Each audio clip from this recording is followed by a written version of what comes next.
আসসালামু আলাইকুম viewers, welcome to mother cooking channel. আজকে আমি আপনাদেরকে আনারসের চাটনি করে দেখাবো। আর এই আনারসের চাটনিটা খেতে কিন্তু ভীষণ মজার, ঘ্রাণে স্বাদে এই আনারসের চাটনি যেন একেবারে অতুলনীয়। চলুন তাহলে রেসিপিটা দেখে নেওয়া যাক। আমি এখানে একটা বড় আনারস নিয়ে নিয়েছি, তারপর এই আনারসটাকে খুব ভালোভাবে ছিলিয়ে নিয়েছি। এখন এই আনারসের মধ্যে যে চোখগুলো দেখা যাচ্ছে, আমি একটা চাকু এই চোখের এই সাইডটাতে ঢুকিয়ে তারপর এভাবে চাকুটাকে একটু নাড়িয়ে এই চোখগুলোকে এভাবে উঠিয়ে নিচ্ছি। দেখুন, আমি প্রথমে এই চোখের সাইডে চাকুটাকে ঢুকিয়ে দিচ্ছি, তারপর চাকুটাকে বাম সাইড ডান সাইডে একটু হালকা করে চাপ দিয়ে তারপর এই চোখগুলোকে উঠিয়ে নিচ্ছি। দেখুন, আমি আনারসের সবগুলো চোখ এভাবে উঠিয়ে নিয়েছি। আর এতে করে কিন্তু আনারসটা খেতে জিহ্বায় আর কোনো প্রকার ঝাল লাগবে না। আর আনারসটা খেতে কিন্তু ভীষণ ভালো লাগে। আপনারা চাইলে এভাবে আনারস কেটেও খেতে পারেন। এখন আমি আনারসটা কেটে নিচ্ছি। একটা চাকু দিয়ে আনারসটাকে 4 ভাগ করে নিচ্ছি। আমি এখানে একটি বাটি নিয়ে নিয়েছি, আর এখানে সাথে একটি গ্রেটার নিয়ে নিয়েছি। তারপর একটা আনারসের পিস এভাবে গ্রেটারের মধ্যে ঘষে ঘষে গ্রেট করে নিচ্ছি। আমি এই আনারসের 4 ভাগের 3 ভাগ এভাবে গ্রেট করে নিয়েছি। এখানে আমি 4 ভাগের 1 ভাগ আনারস নিয়ে নিয়েছি। এখন আমি চাকু দিয়ে এই আনারসটাকে পিস পিস করে কেটে নেব। পিস পিস করে কাটার পর এই পিসগুলোকে এভাবে ধরে আরো ছোট ছোট লম্বা লম্বা করে কেটে নিচ্ছি। এভাবে আমি আনারসের প্রায় 4 ভাগের 1 ভাগ কেটে নিয়েছি।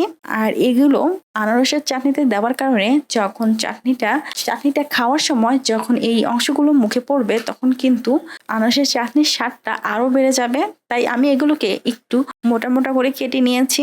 এখন আমি চুলার উপর একটি কড়াই বসিয়ে দিচ্ছি, তারপর চুলাটি অন করে চুলার মিডিয়ামে রাখবো। দিয়ে দিচ্ছি গ্রেট করে নেওয়া আনারসগুলো। তারপর আমি কড়াইয়ের ঢাকনা লাগিয়ে এই আনারসগুলোকে প্রায় 6 থেকে 7 মিনিটের মতো সময় মিডিয়াম আঁচে কুক করে নেব। ফিরে এলাম প্রায় 6 থেকে 7 মিনিট পর। আর এই সময় আনারসগুলো প্রায় 50% মতো কুক হয়ে গেছে।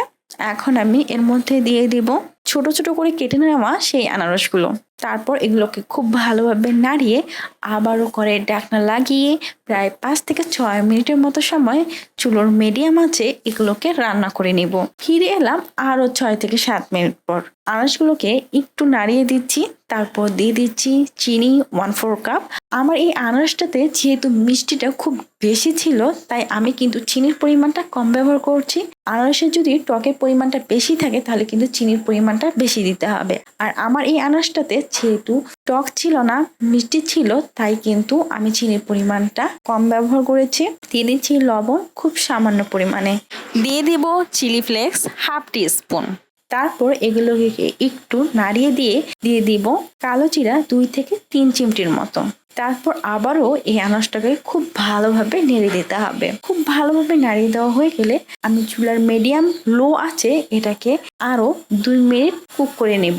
2 মিনিট কুক করার পর এর মধ্যে দিয়ে দিতে হবে বাদাম 3 টেবিল চামচ, কিশমিশ 3 টেবিল চামচ। আর আমি কিন্তু এখানে ভাজা বাদাম ব্যবহার করেছি। অবশ্যই বাদামটা ব্যবহার করার আগে এই বাদামটাকে খুব ভালোভাবে ফ্রাই করে নিতে হবে। এখন এগুলোকে খুব ভালোভাবে নাড়িয়ে দিচ্ছি, এবং খুব ভালোভাবে নাড়িয়ে দেওয়া হয়ে গেলে কড়াইয়ের ঢাকনা লাগিয়ে আমি আরো 5 মিনিটের মতো সময় মিডিয়াম লো আছে এগুলোকে কুক করে নেব। ফিরে এলাম প্রায় 5 মিনিট পর। আর এই সময় কিন্তু আনারসের চাটনিটা একেবারে রেডি। এখন দিয়ে দিব চেরি ফল। আমি এখানে প্রায় 3 টেবিল চামচের মতো চেরি ফল দিয়ে দিচ্ছি। আর এই চেরি ফলগুলোকে আমি ছোট ছোট করে কেটে নিয়েছি। তারপর এগুলোকে খুব ভালোভাবে নাড়িয়ে দিব। প্রায় 1 মিনিটের মতো সময় এটাকে কুক করে চুলাটা অফ করে দিব। তৈরি হয়ে গেছে খুবই মজাদার আনারসের চাটনি। আর এই আনারসের চাটনিটা আপনারা ফ্রিজে রেখে প্রায় 1 সপ্তাহের মতো সংরক্ষণ করতে পারেন। প্রিয় দর্শক, এই ছিল আমাদের আজকের রেসিপি। মাদার কুকিং চ্যানেলের আরো এক্সাইটিং রেসিপি নিয়ে আপনাদের সামনে আবারও উপস্থিত হব।